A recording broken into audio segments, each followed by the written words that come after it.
Hey there, pet parents. Question, did you know your pet's gut doesn't just break down foods?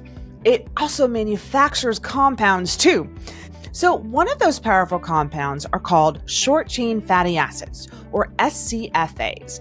Now, these tiny metabolites help regulate inflammation, strengthen the gut lining, balance the immune system, and even influence how comfortable your pet feels. But when the gut is inflamed, SCFAs plummet. So a 2024 study showed dogs with inflamed guts had significantly lower acetate and propionate, two short-chain fatty acids. And another 2019 study found that dogs with chronic enteropathy, fancy for inflammation, had markedly reduced total SCFAs compared to healthy dogs. Now, here's where it gets interesting. In broader research across mammals, SCFAs are known to influence pain and inflammation pathways, especially through the immune system and the gut-brain axis. So, when SCFAs are low, pets may feel more discomfort, more reactivity, and a slower recovery. So here's the key.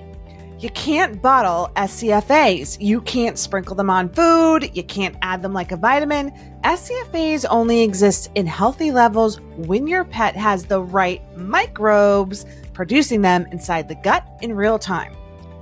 But you can bottle a microbiome, and that's exactly what we do at Legacy. And this is where FMT shines, because FMT doesn't just add a few probiotic strains. It works to restore a whole microbial ecosystem, the very microbes responsible for producing those SCFAs in the first place. So it's not a Band-Aid, it's a reboot of the metabolic machinery that supports your pet's comfort, mobility, immunity, and gut resilience. So if your pet isn't feeling their best, don't just think supplements.